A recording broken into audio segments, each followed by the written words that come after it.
Express your heartistry.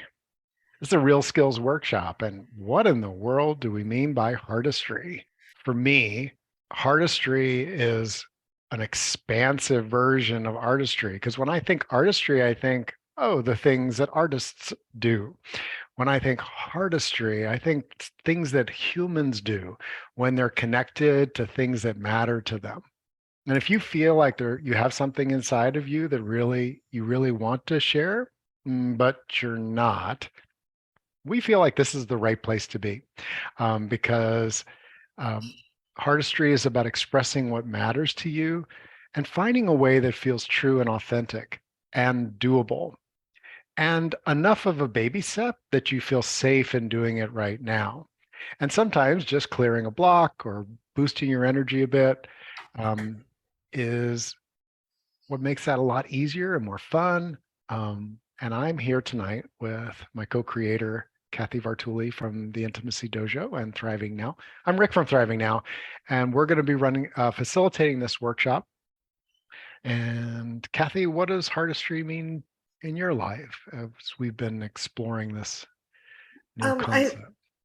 I think there's an art to it, like heart to art, like you said. But like for me, one of the things you taught me early on was we can wash dishes and it can be meditative and contemplative, and we can like enjoy the bubbles and the fact we're creating clean dishes for ourselves or for someone else, like the feeling the warm water and joy in our time with ourselves.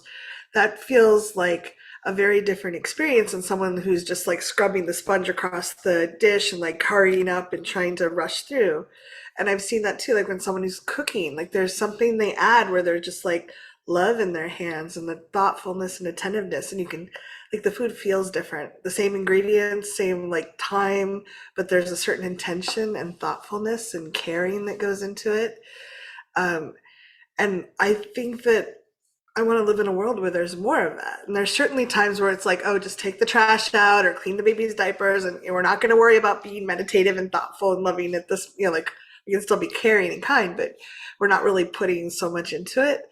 But I think when we have the awareness and the ability, and we've cleared some blocks that might be stopping us from being that present and aware, there's a lot more opportunities to experience life much more richly. um, if I can do something like as simple as washing a dish and make it a loving experience for myself, a nurturing experience for myself, all of a sudden the world opens up where I don't have to just wait until my best friend is in town and we can go to this lovely, lovely dinner for me to have this really experience, this renewing experience, if that makes sense. I can kind of create it in the moments as I go. And one of the things we've been talking all along in this 3 month section is like, what do you want to bring to that? Like, what do you want to bring to your world? So if you have a word, Rick's is eagerness, mine is courage. What is it that you want to bring? You could weave that in. And it may seem silly to wash dishes eagerly or with courage, but I think it takes courage. For me is like, oh, it's much easier to go into the routine, go into the rut, just get the thing done. It takes courage to face the feelings I might feel.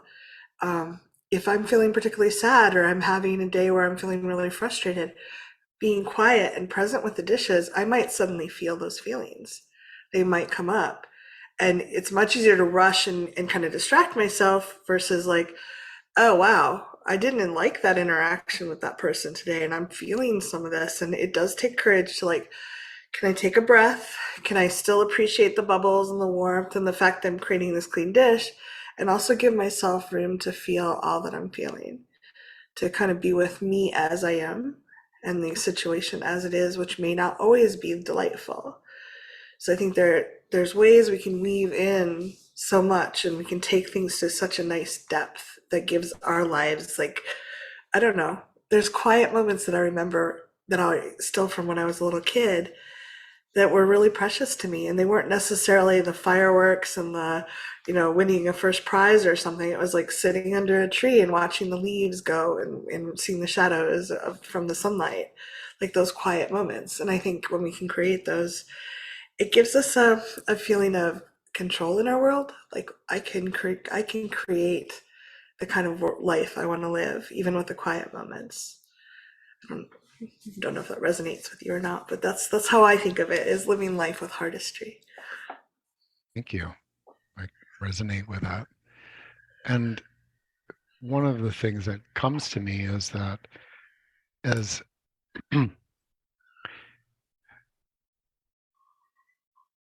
when emotional hmm,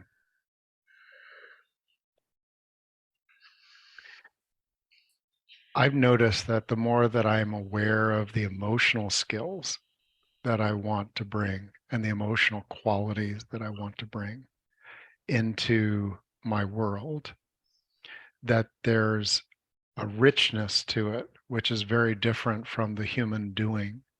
So, like, oh, I do this and I do this. What do you do for a living?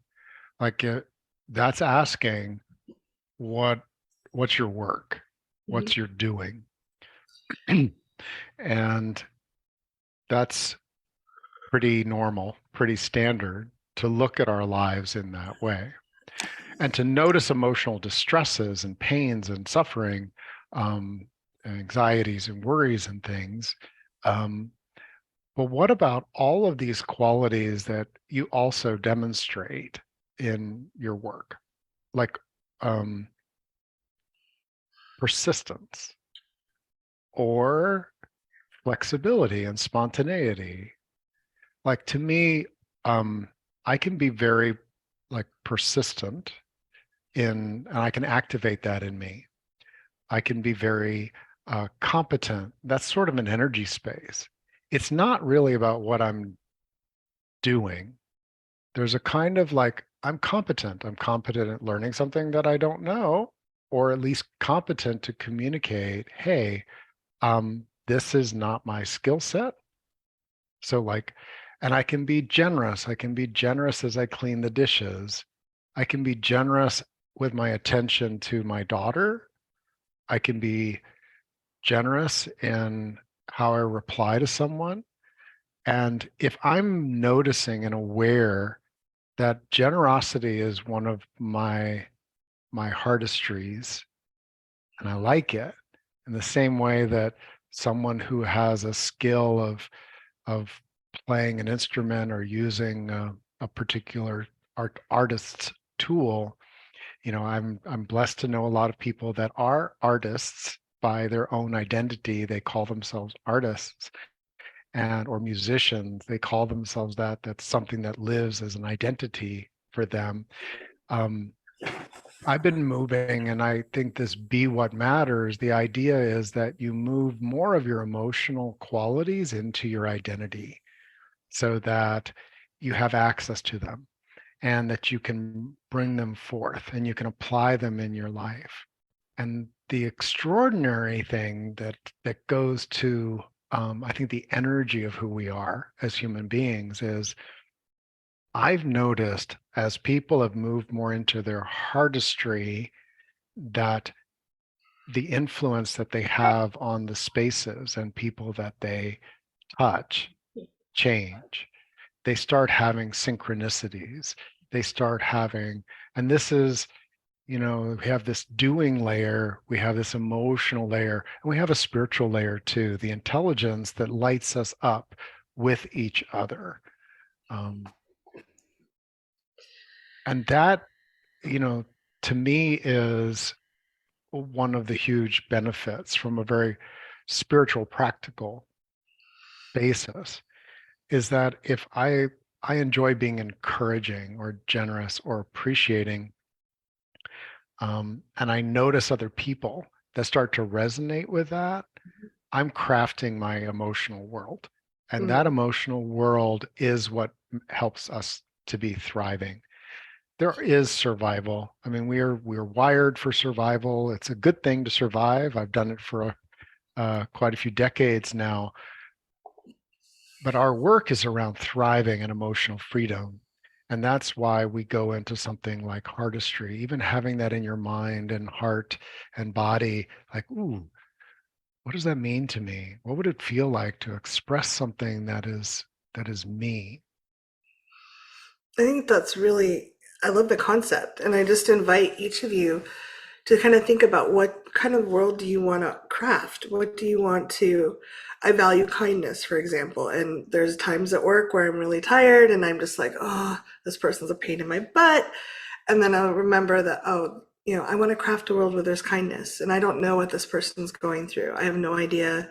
We all have our own internal battles, and very few of us know what other people are battling.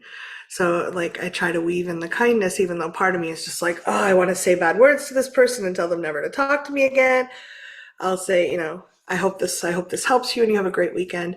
And I want it to be authentic. I don't want it to be like, if I have something, an issue that I need to address with that person, I can do that. But within those bounds, there's often a little bit of wiggle room. Like, it's not inauthentic to wish them a nice weekend, or to hope that they get a good rest tonight. Until it isn't, and then when it isn't, then I need to talk to that person or do some tapping to clear things. But you, I do invite you to, like, what are some things that you want to craft, and if you into your world, and what kind of world do you want to live in? And we invite you to share in the chat if you like, because that anchors it.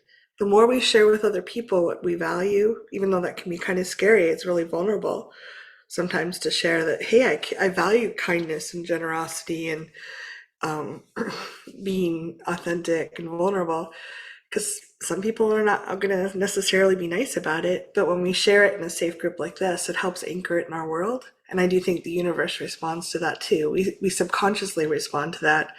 And I think other people around us will notice that. So if you notice, it's Rick said generous, if you feel like sharing in the chat, like, what is it that you want to create and craft into your worlds more? Like, if you have, what colors do you want to use in your Heartistry painting? Like, what do you want to weave into your world? We have peace, understanding, listening without judgment. Oh, I could do that better. Accepting, patience. Those are beautiful. And we all use those colors a little differently. Like, I think it's just really lovely to strengthen that for each other. Appreciation, calm confidence, time for each other, loving kindness, gratitude. Wow, we have a really awesome group, don't we? Those are pretty Clarity, awesome colors. unconditional love. Yes. Hmm. Yeah. And so already, to me, you're expressing heartistry. Each person that shared, and also each person who took those in and tried them on, to me, is doing something that I call heartistry. You showed up, you're co-creating this space. Kathy and I are facilitators, and this work matters to us. And your participation, your offering what comes to you and through you that matters. You'll notice that we spoke these things into the circle. And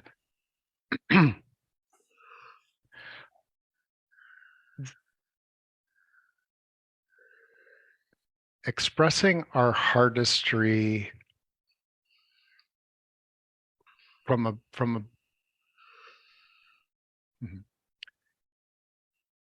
I would love it if the world would recalibrate to heartistry is when a person is expressing something that matters to them. Mhm. That simple. Whether it gets acclaim or not, whether it gets money or not, whether that heartistry is that essential human quality of thriving, which is, this matters to me and I'm expressing it. If I express it in the solitude of my home, in my peacefulness, if I walk a little bit more peaceful on the streets of my big city, if I show a bit more courage inside of me in my emotional expression, even if other people don't realize it. It's for those of us that are super uber sensitive, it's fascinating to me that I can pick up courage even if it looks like red-faced shyness. So like the person who shows up at an event who is, you can, I can feel that there was courage and clarity, for example, that are part of them showing up. That influences me. And doesn't matter, maybe other people are not attuned to that, but things that have been shared here, every single one of these is dear to me. Mhm. Some of them I hold more in my core and in my identity than others. Um, and when we become conscious of that and we tuned, oh, okay, I'm expressing my heartistry here. Who else am I notice is expressing their heartistry right now? Oh, clarity, gratitude. Yeah, they were. Hmm. I think Go ahead. it's kind of it's hard to point out how you can tell other people are in that space. It's one of those intangible things where you can just kind of feel it. To me, it's a little more awareness, a little more intentionality, a little more like there's a little more energy in a really positive, loving way that's there. And I think that when we start tuning in and looking, how, do I think this person is? No. Do I think this person is? Oh, maybe not, but not doing it so well. Wow, that person's really doing it. It can help us tune into that a little bit better. Um, and I don't know about you, but like I'm always looking. I want to be more aware so that I can find the kind of people I want to hang out with. I want to like be like, I want to pre-filter people like because I love hanging around with people like that. Like it just recharges me. Like coming to this circle, same thing. It's like I'm surrounded by really awesome people doing courageous work and looking at this. And I had thought that like I love the words that people wrote here, and I was wondering if you think about something like either when you're writing the word down or if you think about employing it out in the world, like being a little more clear, gratitude, have more gratitude, or expressing unconditional love. Where do you notice the blocks? Where do you notice like the resistance? Like how do you like it'd be great if we're all like, yes, I'm gonna go do this. And I'm sure most of us have had experiences where it was like, that did not go how I thought it would. Um, so I'm curious what blocks people have because if we can share some of them here and clear some of those blocks, even a slight shift in the resistance we might have to expressing that, that lets us be that more us in the world. And I was thinking, if we're just spending an hour and a half together clearing that block, even if it's only 1%, it's clear for the rest of your life. Like blocks are like that space is now clear and maybe growing over time. That's a lot of time like accumulated where you're not walking with that particular weight or that resistance. So if you'd like to share in the chat, or you're also welcome to raise your hand if you want to tap with us. But I'm curious, what blocks keep you from really expressing your heartistry out there in the world, to being all of you? Sometimes it comes as a yes, but Hmm. well, I want loving kindness, but oh, I want to be calm and confident, but Yeah. and as soon as you tune into what a yes, but it's like, yeah, oh, I might I, expect it all the time, and I don't want to be super caring. So I want to be grumpy today. yeah, so I want to have, um, I want to have loving kindness, but there's this fear of rejection, Uh-huh. right? And this is a real skills workshop. And I believe in the intelligence that's in our yes but. So if I'm going to be in loving kindness, but the energy I want is one of appreciation back or acceptance rather than, no, I don't want your loving kindness. Um, I there's a skill that's being called forth, right? And this is I'd like to use that as a tapping example. We use EFT Great. tapping, thrivingnow.com/tapping. If you're not familiar with it, boy, are you going to be finding a great emotional tool if it's new to you. And you're welcome to, listen and tap along. We stimulate natural comfort points on the body.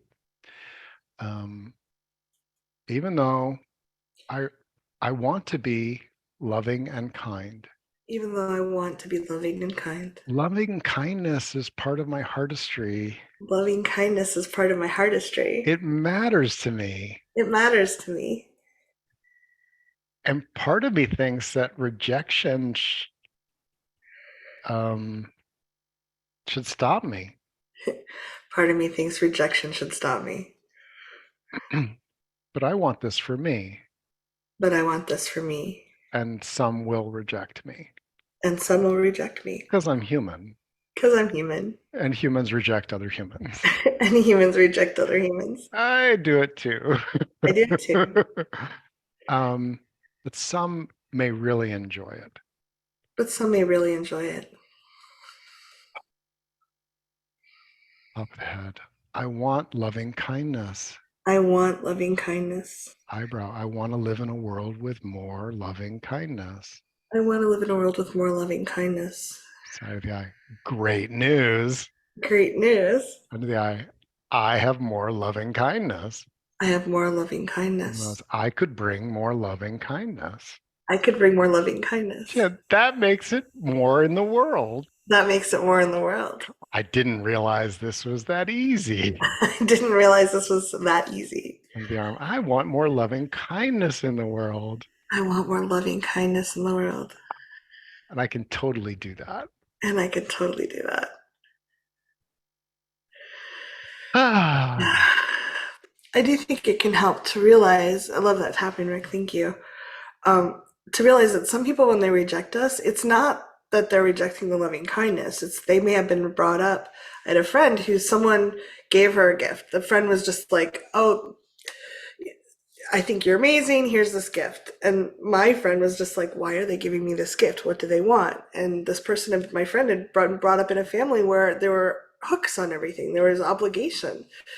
So she was like really nervous about receiving this kind gift when it was really meant with loving kindness. And she was suspicious. It wasn't about the loving and kindness that she wanted to reject. It was that her old experiences had taught her that if I receive this, now I owe this person and now I have to repay it, or I don't know what I'll have to do for this person. So rejection isn't always just about, I don't want your loving kindness. It may not be about you at all. It could be something that happened when they're younger and they haven't found happiness, or they haven't cleared that and there's still a fear on that. I noticed when we were tapping on this for me, and I'd love to lead a tapping if it's okay. What if they take advantage of me? If I'm loving and kind, are they going to expect it all the time, and are people going to try to take advantage of that? So is it okay if we do a little tapping on that? Yeah. And that's the skill of staying in your yes, right? Yeah. And that's a challenge. And It it's a is. skill. And it's one that we're going to practice imperfectly as we go forward. I invite you to take a nice deep breath. I really value loving kindness. I really do value loving kindness. And I want to be generous. And I want to be generous. But what if they expect that all the time? What if they expect it all the time? What if they start taking advantage of me? What if they start taking advantage of me? They might even take me for granted. They might even take me for granted. And I don't always have to say yes. Good news is I don't always have to say yes. Even though part of me thinks being loving, kind, and generous is always saying yes. Even though part of me thinks that being loving, kind, and generous means always saying yes. What if I can be loving, kind, and generous to myself too? What if I can be loving, kind, and generous to myself too? Which means I get to say no. Which means I get to say no. Top of the head, some people may not understand what I'm doing.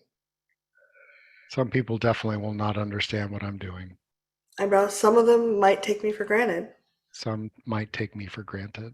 Side of the eyes, some might try to take advantage. Some might take advantage. Try Under to take the eye. advantage. Yeah.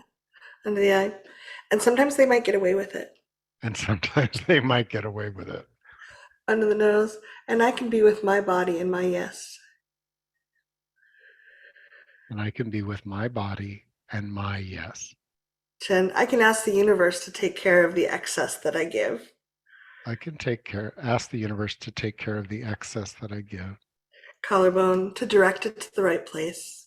to direct it to the right place. Under the arm, and I may not always get it right. And I may not always get it right. Top of the head, but I can practice my boundaries along with my loving kindness. And I can practice boundaries along with loving kindness. Take a nice deep breath. And it may Ooh. be, like one of my thoughts is it's going to take effort, but it's a good muscle to build.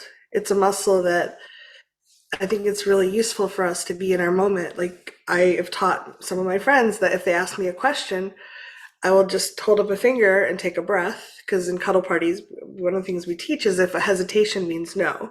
If someone hesitates, they're probably having trouble saying no. But I indicate I need to think about it for a minute. So they not to take that as a hesitation. And I take a breath and I just feel into my body. And then, oh, okay, yeah, I'd really like to do that, or I'd like to do it with this modification, or I don't want to do this. And while it took extra effort to teach my friends this is how I act, and it took effort to stand up, you know what, I know I said yes, but that was the knee-jerk reaction. I really don't want to do this, or I want to do this in a different way. There's effort involved, but I was building a muscle that is really useful over time to have. So, if part of you is like, oh, it's going to be so much work, baby steps, and you might be surprised at how quickly that muscle builds. So your friends all go, oh, she's holding up her finger. I can wait and see. I'm going to trust her answer to me. She's really thinking about it. Mhm. So there's one person offered, I want to be accepting. And the Mhm. yes, but I don't want to reveal my tender spots too quickly. Ouch, yeah. Okay. So part of our work is, oh, those are connected. And noticing, oh, part of me is connecting, being accepting, and revealing myself. Yeah. Is that, does that have to be true? Now, and again, like this is a workshop. Thank you for offering that, because it's vulnerable to offer something like that to a group. For me, as someone who used to think that if I accept someone, it means that I have to start like getting emotionally and and intellectually naked with them, Mhm. right? And that can be like, whoa, no, wait a second. No, I do they have to be connected? And this is where there's that where tapping can help. Side of the hand. Even though a part of me connects being accepting, Even though part of me accepts being accepting, with me revealing myself too quickly. with me revealing myself too quickly. Have I done that? Have I done that? I think I've done that, I think I've done that. but maybe they're not always connected. Maybe they're not always connected. Top of head. Can I be accepting without revealing anything Can I be accepting without revealing anything? except for my energy of acceptance? Except for my energy of acceptance. I can be accepting I could be accepting under the eye and just radiate acceptance and just radiate acceptance. under the nose. Can I be calm and confident with that? Can I be calm and confident with that? Just being accepting. Just being accepting. Alone. Hmm.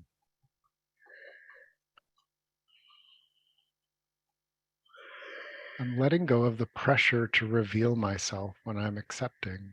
I'm letting go of the pressure to reveal myself when I'm being accepting. Revealing myself is a heartistry. Revealing myself is a heartistry. But I can go at a pace that's right for me. I can go at a pace that's right for me. Mm. And sometimes it's like, I'd like to go at a pace that's right for me.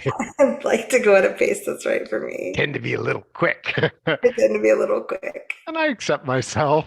and I accept myself. Yeah. So coming back to acceptance, Yeah. I think it would also like, I'm making up a story on how this person meant it, and you're welcome to update. But like sometimes someone will say, "Oh, I did this really, I feel so embarrassed because I did this awkward thing," and I'll be like, "Oh, me too. You shouldn't feel too bad." Like I want to offer them like I was embarrassed, I embarrassed myself too, so they don't feel alone. Like there's a urge to rush in and comfort them, to let them, to reveal myself so that they feel like, oh, this person gets me. And I think there's an intention of kindness towards this other person. And I think it's important to remember that we also get to be kind to ourselves. We get to balance that. Like, am I revealing more than I want to? And and I think it's also useful to know that most people over reveal at times. It's called an emotional hangover. I've done it. I don't think I've ever met anyone who hasn't at least once or twice. Like, wow, I shared a lot. It doesn't necessarily mean that you revealed too much. It just means your system is feeling a little off kilter because you shared a lot. So just like if you drank too much, you'd have a hangover emotionally, like, oh, I shared more than I usually do. And I'm feeling a little weird. Can I just sit with this and notice I just feel a little odd? Or is there some guidance in this? Like, just because something's uncomfortable doesn't mean it's necessarily bad for us. It could just be new or something, we went to a step we don't normally go to.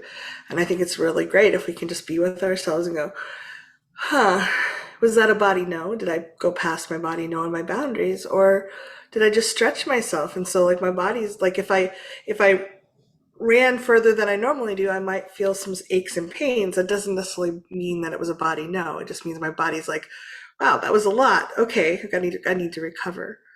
So I think that being aware that distinction, just because we don't feel comfortable doesn't mean it's bad. There's a difference between body no and uncomfortable. um, an add-on to that was it's from a desire to bond yet remain comfortable in my skin. Having that self-awareness is so helpful because you can be like, even though I have this desire to bond, I want to stay and remain comfortable in my own skin. Yeah. I wonder how it would be if I stayed with the bond of acceptance. I wonder how it would feel if I stayed with the bond of acceptance. Do I need to reveal more than that? Do I need to reveal more than that? Am I feeling a little desperate for bonding? Am I feeling a little desperate for bonding? Sometimes Yeah. It's okay for me to pause with deeper acceptance, it's okay for me to pause with deeper with acceptance, the feeling of accepting. with the feeling of accepting. That's a good feeling. That's a good feeling. Bonding is a good feeling. Bonding is a good feeling. Accepting is a good feeling. Accepting is a good feeling. I, I can savor the acceptance. I can savor the acceptance. I'd like to savor the acceptance. I'd like to savor the acceptance. We can get to bonding when the time is right. We can get to bonding when the time is right. I think all of us have been too. We've been hungry for connection. Maybe we were feeling particularly lonely or vulnerable that day, and the balance might have felt off. Like I'm willing to risk this vulnerability because I'm hungry for that connection. Versus, oh, can I just accept that I feel a little lonely today? Can I accept myself too where I am? And again, there's no like, someone was talking about being perfect and getting everything just right. It's like, I don't think we ever get things just right. I had this ideal for years that I would. Like, if I just worked hard enough on myself one day, that I would wake up and I wouldn't be afraid of things. I wouldn't need to tap anymore. I would be like, all better, quote unquote. And Ah. I think maybe I do this all wrong, but it hasn't happened. I get over things more quickly often, I think.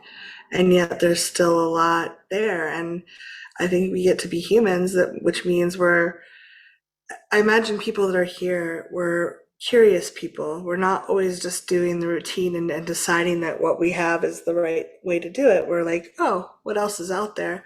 So we're stepping out of our comfort zones, which means we're going to stumble. Like when we're outside our comfort zones, we don't know what things, we don't have a flow, a pattern. Our neurons are like, what's happening? Why is this going this way? And we're a little more awkward. So I would imagine for us curious people that want to live in our heartistry and be trying to like expand ourselves and make ourselves like, I don't know, different when we're curious about things, it's never going to feel like, oh, I've got this all handled. Um, That's the doing part of it, yeah. and the accepting. It's like, ooh, what if I accepted the way things are, the What if way I I accepted am, that things are the way I the way am, I am, the the way way I am, they are, the way they are, and blended in something else, and blended in something else? added another emotional color. What if I added another emotional color? Huh. Oh, So someone mentioned time for each other. mhm. That is such a thriving quality. Quality time is one of the love languages. And the yes, but is, oh, there's so much pressure. We have to do the chores. We have to do this. We have to make money. We have to, you know, there's a pressure of have tos. Um, so that doesn't, all those have tos, um, yeah, right? Like I had to make dinner tonight, right? Like my job. Um, Now, if I stay in that have to, I'm I'm a good worker. I'm a good survivor. I'm a good provider. There's a sort of like baseline root chakra kind of like I can handle the pressure, I can get the things done. Um, but if that's really my come from, that to me is not the same as artistry. Artistry would be like, I'm feeling like time for each other. How about time with each other? What about co-creation? Ooh.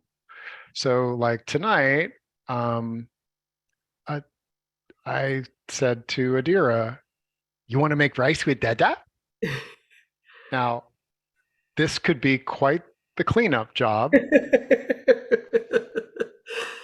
but we sat on the kitchen floor with this big 5-pound bag of rice, and I put the little You're cup very inside brave. of the rice maker bowl, and we did it together. It was time with each other, and um, and she helped with a bunch of it. But when mom got home, she's the one who pointed to the rice. Me, dada. Oh. Now I did need to get us fed. There, if I was and I've honestly, transparently, I've had a headache all day, the weather and other things. So I could have just dropped into survival mode and done just fine and been like, oh, I got it done. But connection and co-creation and generosity and connection, I said connection twice. That's how important it is in my artistry. Um, And now that's a moment. It's a moment that I've shared with you how I took something that's a have to, where there was a pressure to get us fed. We were both getting kind of hangry. Um, and I turned it into a different experience. Um, Beautiful. not always, I don't always have the energy for it, but guess what? You do it once and maybe you share it with a few dozen of your closest community, and you're doing it it reinforces like this is what matters to me, and this is one of the ways that I'm helping it fit in, because I get to collect all these little ideas and ways that you all have been fitting things in, like what is wise fearlessness, you know when you pull a group together to do art together, you know when you share something that you drew with a crayon, or words that matter to you, or a thought or a dream. Um, I I think, just, yeah, I was just thinking like if you had been, someone was sharing about pressure to do it all, get the chores done, the cooking, the cleaning, to earn money, all that pressure to get it right and do it well. yeah, And that's the one just I I was was thinking referring about to. like if you had been in that moment of like pressure of I've got to feed the people by a certain time, that there like there was a lot of shoulds around it, you wouldn't have taken that moment to be with it, like be with Adira in that way, and you Yeah, wouldn't have created that moment that she was so proud of. And I'm not, please don't take this, the person that shared, I'm not saying you're wrong. Like a lot of us get caught, I get caught up in that often.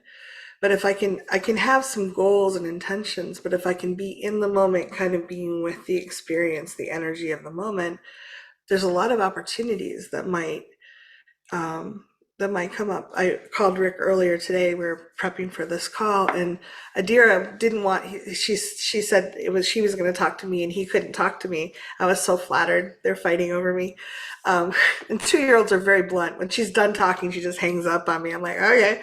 Um, but at one point, she was like, she could tell she just loves her dada, and she was like telling me, "Mama, dada." I'm not really sure what all the story, but there was driving involved, and her brother, and at one point, Rick reached over and just the way he just like kind of smoothed her hair, it was so loving and sweet. And I just like felt tears. Like these two people love each other so much. And I think that deep love comes not from having dinner on the table and the bed made and the everything squared up and put away in exactly the right place, but those moments like cooking the rice together, or the moments where he was teasing her that I was his friend too. They're like, and she was giggling and like, no, that she was gonna just she was gonna talk to me. But those those silly offbeat moments, those moments where we're not focused on making it look a certain way, we're with the being of it. And I'd love to do a little tapping on the pressure to do things right and get it all sure. squared away because I think a lot of us feel that. And there's a pressure from society. We have to buy Pressures the and right thing. shoulds take me right out of my heartistry, so that Yeah, fits the yeah, expressing our heartistry, yeah. including what takes us out of it. So, yeah, I invite you to take a deep breath if you want to. And even if you don't feel like this applies to you, I invite you to tap along because sometimes we have little pockets of it hidden away. So karate chop, even though there's all this pressure to get it right,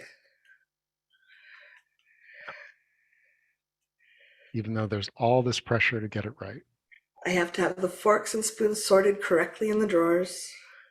I definitely do have to have the forks and spoons sorted correctly in the drawers. All my socks have to match. All my socks have to match. Everything Everything's has to put be away. dusted. No, that's not a Well, should for but me. some people might have that. And some people even are shitting on themselves about their dusting. And having to earn money. That's definitely a have to. Yeah, get everything lined up just right. Get everything lined up just right. What if I gave myself a 10% dispensation? What if I gave myself a 10% dispensation? Huh. Top of the head. What if 10% of the time I could be with the being of this?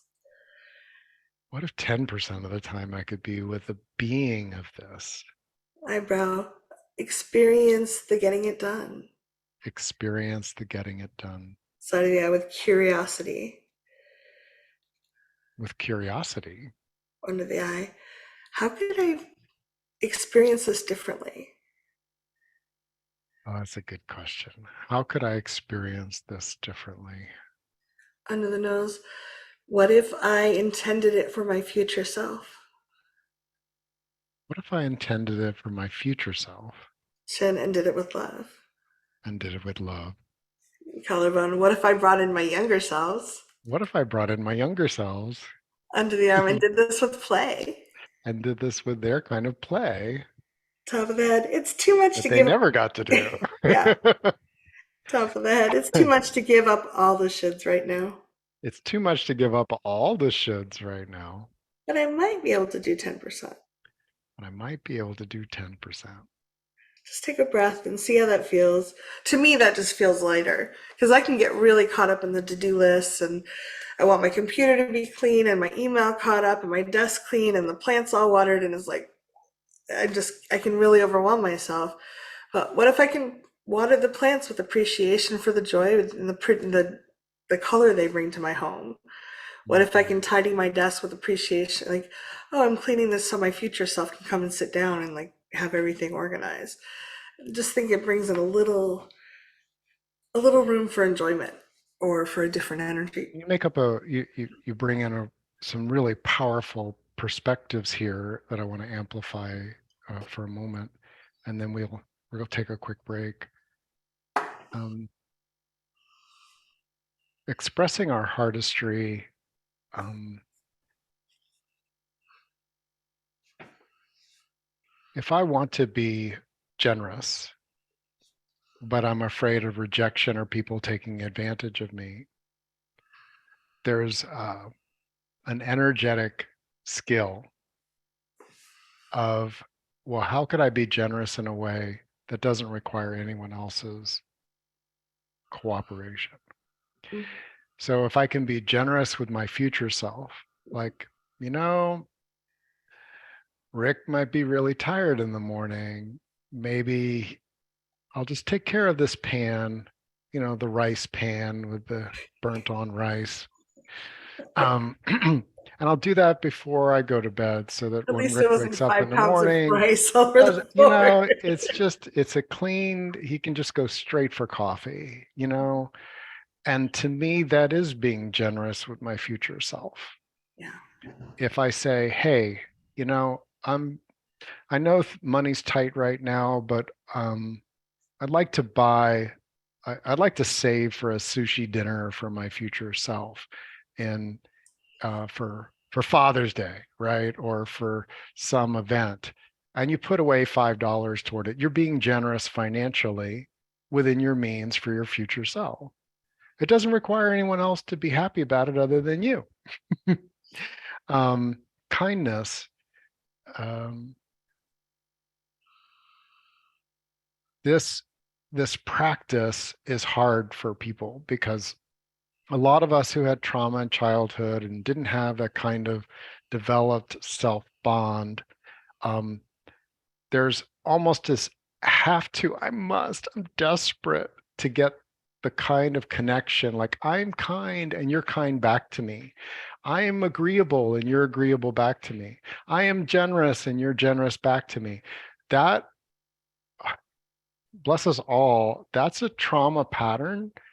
Um, and a little tiny steps where you develop just 5 ways that you could be eager in a way that benefits yourself. If, like for me, like I could be eager for this and I can be eager for this. I could be eager for the softness of my pillow tonight. I can be eager um, to get to be with people that share values and want to explore this type of goofy things like heartistry together and move it forward in the world. When we make sure that our menu for each of the things that matter to us that are part of our heartistry have things that don't require a we space other than with yourself, your future self, your past self. Um, um, that is so freeing. Emotional freedom says, I want to be generous, but I'm feeling kind of pissy at everybody in my life, but I can't be generous with myself right now. I'm going to go for a walk and give myself the generosity of space and recalibration. My hope is that this invites and encourages all of us to look at expressing our heartistry definitely as something that enhances we spaces that we're in, and also the me space that we we have as an experience of who we are. I think the baby steps are incredibly important. I imagine many of us are people that we hide to protect ourselves or we're all open all the way. And finding some baby steps in the middle of just taking care of myself or offering some small nugget to somebody else, but not having to open up all the way. Those are good muscles for me to build. I have fingers pointing back at myself for that. So, yeah, just trying that out and seeing how that feels. And if you want to, how do you want to take care of yourself now in a loving way? Mhm. So we're going to take a quick 7-minute break. I'm going to pause the record. Welcome back. Yes. Hope you did Mm. good things for yourself while you were on break. I got a good night hug from Adira, and It's always a good thing. yeah. Yeah. He was threatening to bring her to the call because it looked like her mama was going to be delayed. And I'm like, I don't think anyone will complain. We may not get much tapping done. Or a lot. All right. All right. So I'm going to, if you'd like to unmute, Marianne, Marianne? how are you? Yeah, good. I had a piece of fudge. So that was it was very tasty. I love it. What's coming up for you around this? So when I really like this idea of when I'm in the moment and I'm creating and everyone's creative, but that's particularly something that I do for my job as well as Wonderful. just in my free time. Yeah. But I get this sense when I've got a deadline for a publisher or something like that, and all these other ideas come up, and I actually really want to work on those. And I feel like it's not safe, that somehow it's going to lead me astray and lead me off the path. And then I end up not even enjoying the contractual work because I'm really wanting to go off and do this other thing. So it's like I don't trust my inner instincts, like somehow it's going to lead me astray. Yeah. So can you just take a breath and just kind of feel into that? Like imagine you're working on your contracts and you've kind of committed to getting a certain amount done, and all this inspiration is coming up. How are you feel? Like how do you notice that you want to go do those things? What are the sensations in your body? It's like a surging, an upsurge of Nice. and a forward movement. Yeah. Okay. Mm-hmm. And do you lose them completely if you don't do them right now? Do they disappear, or how does that feel for you? I can jot them down, but the energy of them is usually gone. Okay. Yeah. All right. So, okay, karate chop. Even though I have this impulse to do something really fun, Even though I have this impulse to do something really fun, and it's so creative, and it's so creative, but I'm supposed to get this other stuff done, I'm supposed to get this other stuff done. and I'm afraid it will lead me down a very bad path. I'm afraid it will lead me down and I know what path it is. Yeah? So okay. So I don't know if this is what you're doing this, but I You're was welcome. I was 13. I was doing batik class at school, and somehow I moved in a way I shouldn't have moved, and the entire tray of boiling wax tipped onto my knee. Oh, wow. And I had to go to hospital. Wow. Yeah. Oh, that's interesting. Yeah. Okay. Can you imagine that 13-year-old self is there? Yeah. Okay, Yeah. so we're gonna imagine you're tapping on her while you tap on yourself, if that feels like, or she can tap on herself, whichever feels good to you. Karate chop. Hey, kiddo. Just you can repeat it back if you want, just as if you're. Sorry, what did you say? Hey, kiddo, or what? Hey, you. Yeah. Wow, that was a big mess. Wow, that was a big mess. And it was really embarrassing and painful. It was embarrassing and painful. I had to go to the hospital. You had to go to the hospital. No wonder I'm afraid to lose concentration. No wonder I'm afraid to lose concentration. That was a big deal. That was a big deal. Top of the head. I let that experience keep me really locked down. I let that experience keep me really locked up. Eyebrow, but I'm not playing with hot wax right now. But I'm not playing with hot wax right now. Side of the eye, I'm doing contract review. I'm doing a contract review. Under the eye, and some of my other ideas are pretty safe to do. Some of my other ideas are pretty safe to do. Under the nose, and even hot wax doesn't have to be dangerous. A part of me does not believe that. Okay. So part of me thinks hot wax is always dangerous. Part of me thinks hot wax is always dangerous and unpredictable. Okay, and unpredictable. That's huge. Unpredictable. Mm. Collarbone. So I have to keep myself locked down all the time. So I have to keep myself locked down all the time. Under the arm. But my brain is very different than a 13-year-old's. But my brain is very different from a 13-year-old's. Top of the head. My prefrontal cortex did not fully form until I was 25. My prefrontal cortex did not fully form until I was 25. Eyebrow. That's why we try not to make teenagers make big decisions. That's why we try not to get teenagers to make big decisions. Side of the eye. And my 13-year-old tipped over the wax. My 13-year-old tipped over the wax. Under the eye. And part of me is still really scared of that. And part of me is still really scared of that. Under the nose. I'll lose concentration and hurt myself really badly. I'll lose concentration and hurt myself and humiliate myself really badly. Chin. I cannot deviate from reviewing contracts. I cannot deviate from working on my contract. Collarbone. What if I was doing something safe? What if I was doing something safe Under the arm for a set amount of time. for a set amount of time? Top of the head. What if I set a timer for a half an hour of doing something enjoyable? What if I set a timer for half an hour of doing? I'm getting real resistance to that. Yeah. Okay. That's great. So what are you noticing around the resistance? It's I'll still be taken off track if I spend that half an hour, that I'm somehow robbing the work I should be doing of that half hour of fun. So when you talk about that getting off track, it sounds like it's not like, oh, I'll go off track and then come back. It's like I'm just going to go off track and things are going to go crazy. I'll lose control. Yeah. Karate chop. If I go off track, If I go off track, I'll lose control. lose control. And I will never get it back. I'll never get it back, ever. I'll humiliate myself I'll humiliate myself and get hurt. and get hurt. No wonder I better just review those contracts. No wonder I better stick to my contract. Top of the head. I'm going to hold on to this. I'm going to hold on to this. Eyebrow. I'm not going to change my mind. I'm not going to change my mind.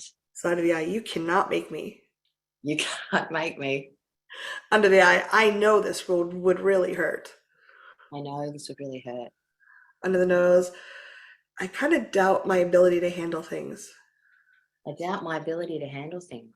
Chin. I'm pretty sure I'll muck it all up. I'm pretty sure I'll muck it all up. Collarbone. So I'm going to stay on the straight and narrow. So I'm going to stay on the straight and narrow. Collarbone. No breaks for me. No breaks for me. Top of the head. Especially not dangerous ones. Especially not dangerous ones. So just take a breath.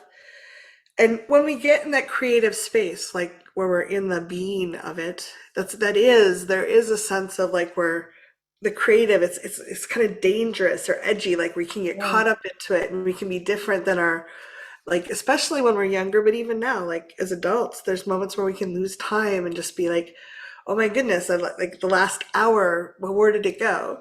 Which is really the epitome of play. Play is where we're not paying attention to time or trying to get things done in a certain, like unless it's a game, we kind of lose track of that rigid time sense.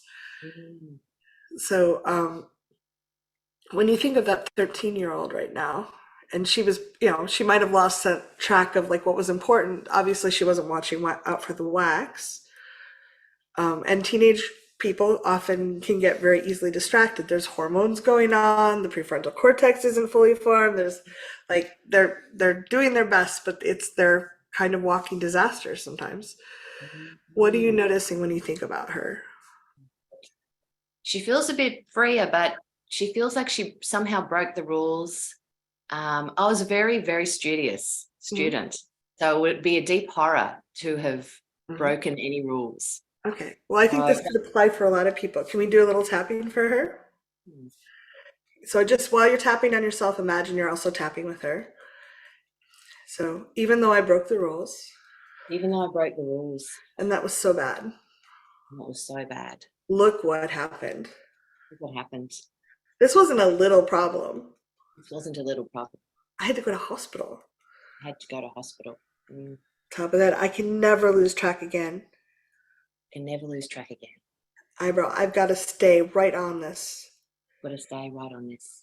side of the eye. I better shut down all these new ideas I better shut down all these new ideas. under the eye. They're just distractions. They're just distractions. Under the nose, they'll cause me to hurt myself and humiliate myself. Cause me to hurt myself and humiliate myself. Shin, I don't ever want to do that again. I don't want to ever do that again. Collarbone, but I'm also shutting down my creative self. But I'm also shutting down my creative self. Under the arm. And my brain does work differently now. And my brain does work differently now. Top of the head, what if I tried just a couple minutes of creativity?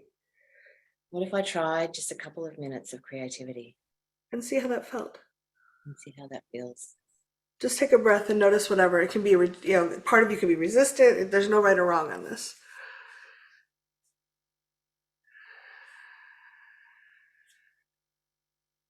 There's sort of like a, well, maybe. There's some resistance, but not as much as before. That's even just somewhat of a shift. And I invite you, I think one thing I notice is when I do engineering, I get brilliant ideas for tapping scripts or whatever. Well, I think they're brilliant, but I write myself notes. And then I also, we're allowed to take breaks. Humans are allowed to take breaks. And like if I spend 10 minutes writing out like some bullet points of what I want to include, and then later that flow is a lot easier to step into. So for me, like having the left brain and right brain stuff, like switching back and forth is really useful. I think if you can give yourself more permission, you won't be quite as shut down about it, but maybe trying like literally setting the timer for 2 minutes and letting yourself jot down some ideas or play, to just step into it just a little and then step out to show yourself that you're not, there's no boiling wax here, like literally boiling wax. Yeah. Yeah. Thanks. How are you feeling? Yeah, okay. I'm getting a sense it's a generational Protestant work ethic kind of thing. Just nose to the grindstone. Yeah, but also I'm feeling a sense that I could let that go because they all learned it. It's just a learned thing. It's not an innate truth. Yes. So, yeah. I sometimes have to do this for myself because I'm like work myself until I drop. But it's like if I had an employee, would I expect them to, would I want them to take a break and stand up and walk around or jot down their to-do list or whatever so they could have it put aside? Like, I think we're kinder to other people often than we're kind to ourselves. So True. I really appreciate you stepping forward and I hope it helps. Thanks for that. Thanks. Yeah, I go ahead and mute you. Appreciating you, Marianne. Yeah, that was great. It's so true that when we start tapping on something that's coming up, a trauma that is a block can come up. And at the same time, then we're often at the end of it left with some open space. To me, this is where refining our heartistry and allowing ourselves to express another quality. For example, I have a quality of improvisation and spontaneity. There are times for that, and there are times not for that. But it's important enough to me that I want it to have space to express itself on a regular basis. And so Marianne and all of us, we can look at, okay, so I have this thing that I do really well, and I'd like to take parts of it, like my creativity, I start bubbling with it. When I'm in that mode, maybe my heartistry is about persistence and stick-to-itiveness and diligence and competence blended with my creativity. And then I also want a space for me and we for spontaneousness or different expression. So if my contract work is written, maybe I get this idea and all of a sudden I get up and I start speaking it and dancing with it. It's not a project. You can't turn it in. I guess you could turn it. We could all turn anything into a project. But if spontaneity or expressiveness is something that you would like creating an expression for your heartistry, which isn't too close to the work world, allows my primitive brain to know, oh, well, there's eating and there's shitting. They're connected, but they're not the same thing. um, there's my creativity like in a workshop, but there's my creativity when I'm down on the floor playing. There's my creativity about how I choose to see the world, what I choose to notice.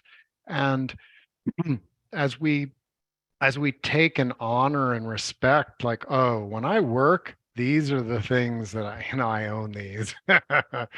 And I like to blend them in a slightly different form in another space, and making that conscious as like this workshop. Isn't it obvious? We are here on Zoom. This is a container. It lasts for a certain amount of time. did preparation for it. I'm going to do post processing of it. This is part and parcel of my professional world. My eagerness is different with you all than it is with Adira or Emerald or my walks. But I get to blend it.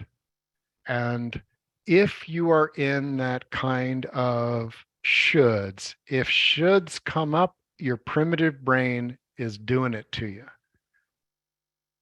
That if you go by that, I'm guessing it will be 99% accurate for most humans. If you're shoulding on yourself and your have tos, you're in survival brain.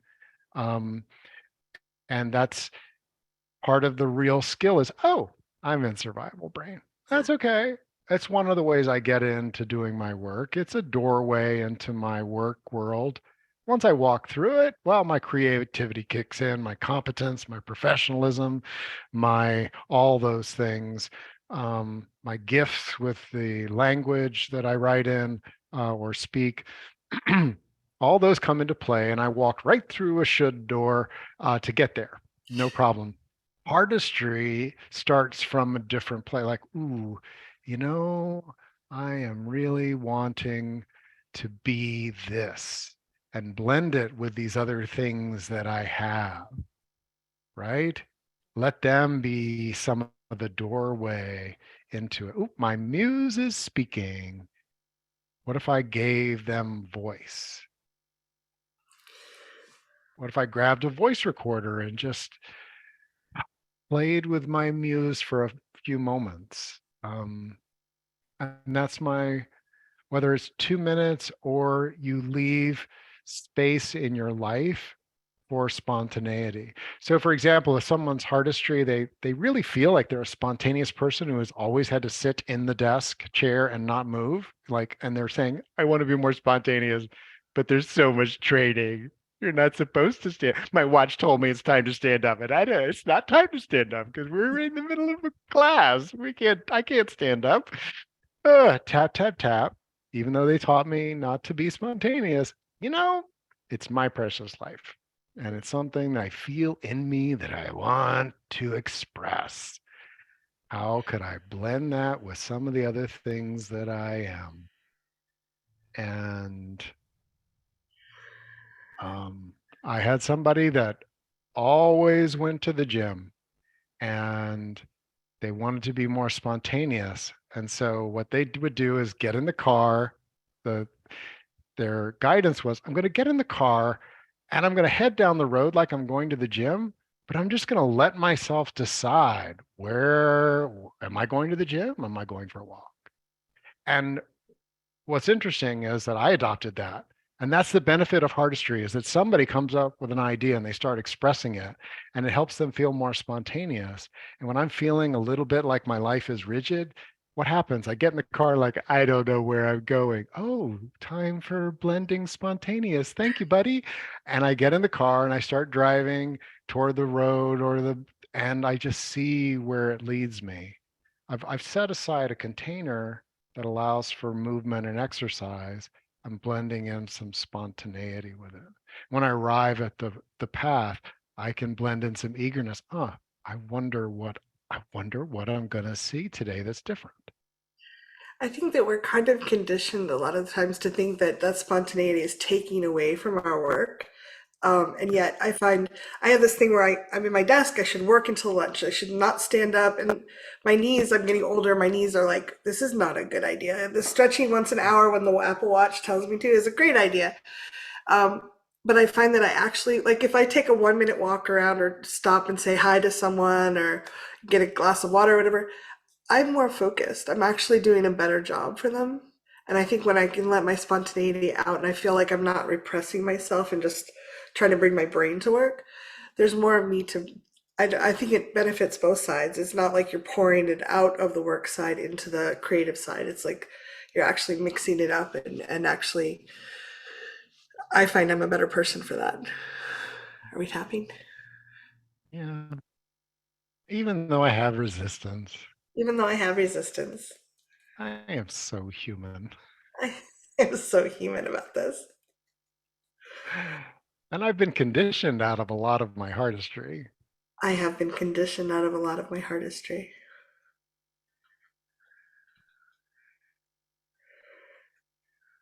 And it matters to me. And it matters to me. I want to express it.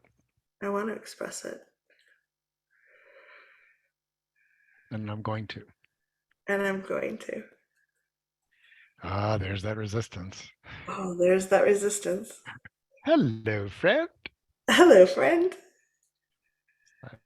Oh, you're wearing that old ratty outfit. Oh, you're wearing that old ratty outfit. Resistance, my old friend. My resistance, my old friend.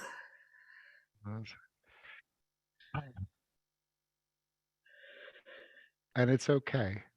And it's okay. Because I know this matters to me. I do know this matters to me. It matters to me to feel. It matters to me to feel. What I want to feel. What I want to feel. It matters to me to be. It matters to me to be. All that I want to be. All that I want to be. Top of the head. And the resistance is asking the question, does this really matter to you? The resistance is asking the question, does this really matter to you? Yes, it does. Yes, it does. Work with me. Work with me. Yeah, because if it really didn't matter to you, there's no reason for it to have resistance. I did not realize this. I honestly thought that if I had a goal or an intention, that my desire would be enough to create action and expression and living that way. I've come to understand, and biologists are like, oh yeah, of course. Like if you're going to start expressing an aspect of you, which isn't you just increase the volume of it or the frequency or whatever, or it's like it's been pretty dormant. Like there was a part of me that's been an improv dancer my whole life, but there was no one that I can recall that ever danced improv as an intention. Like they would dance along with the music or stuff, but not just like letting your body move in ways that are like, I just expressed a heartistry of mine. It took resistance. I had to say, yes, this matters to me. It matters to me to be awkward. It matters to me to craft new connections in me. It matters to me to make space for it. The resistance is really human and helpful. It helps us not be swayed by things that don't matter to us, although propaganda and manipulation can get past that and make it say, oh, this really matters to me, like Bud Light. Yeah. Sorry, I went Southern anonymous here. But when we consciously are like, oh, this matters to me with the look, and I call it heartistry because it does benefit from putting your hand, on your core, your belly, your knees. You're like, no, wait a minute. This matters to me. This matters to me. Yep, there's some fear. Yep, there's some doubt. Yep, there's some uncertainty, and it matters to me. So let's find ways that are reasonably safe and sane to start getting a chance to do this. If I feel like it doesn't exist out there, maybe part is like, let me ask around. Well, where do you feel free moving like your body wants to? Out in the woods, at Contact Improv too, and other places. Um, you start reaffirming as a recognized work that's a skill. That to me of heartistry is a core skill. This matters to me. This matters to me. Generosity matters to me. When my fear about money or time or attention or whatever, it's like, look, generosity matters to me, not to the extent that I want to be sacrificial about it, but the generosity that really, like, how does generosity apply here? And someone who left at the halfway point said, look, I'm going to be generous with myself and go give myself some rest. Yes. Generosity doesn't always look like staying with others, doing Pushing what they want to through. do. Yeah. Yeah. Yeah. But if generosity matters to you, you can start, your heartistry can be applied to an infinite number of different situations where you're just attuned to it. And peacefulness, if that matters to you, it's like, oh, I want that experience, that I'm a human being. I want to be more peaceful. Remembering that if the resistance, yeah, but they're annoying. Okay. Yeah. So I'm going to be more peaceful about the fact that They're I'm annoying. annoyed by people who do that. You know, they're annoying. And I'm okay with that. Like that to me is more peaceful than I shouldn't be annoyed by them, like I'm annoyed that I'm annoyed. It both are okay, both are emotional freedom. And if you're wanting more peacefulness, there's really interesting ways that emotions can be applied in small increments in situations, whether other people realize that you've done it or not, you will. And it goes to your bones. Starts circulating in your core. It becomes something that instead of resistance, it becomes a go-to. Yeah, And that, just the practice of letting that's it birth right. itself is wonderful. Just I was thinking of Marianne, like I stick my own post-it notes in a bag, and I'll write down 3 words, like if something burbles to the surface, and they may not matter to me when I get home later in the day, but the fact that I wrote them down and kind of acknowledged that burbling, like, oh, I really appreciate this creativity, and what we appreciate, we tend to get more of. So, and someone else wrote that they seem to hold themselves back from entering the arena. I love that phrase.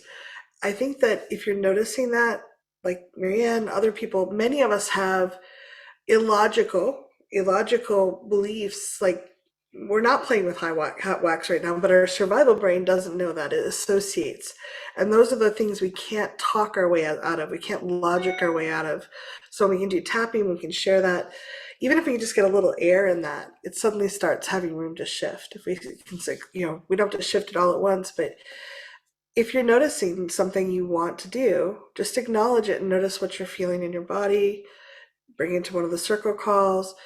Just starting to clear that so that you can be yourself expressed in the world, because many of us were taught to suppress ourselves. We were taught not to be ourselves. We were taught to be what other people wanted us to be. And that makes life really boring, and it makes people pretty dull. Like, it's just like, it's not exciting. Versus if you watch Rick on the treadmill at the gym, you're like, oh my God, I hope he's okay. But that's so amazing.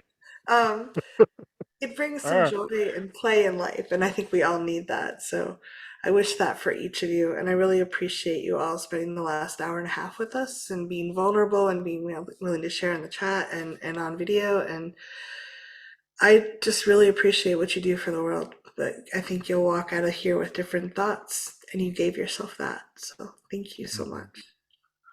Thank you, Kathy. Thank you, Rick. And I'm drawn to remind myself and offer this as a sharing as well. Um,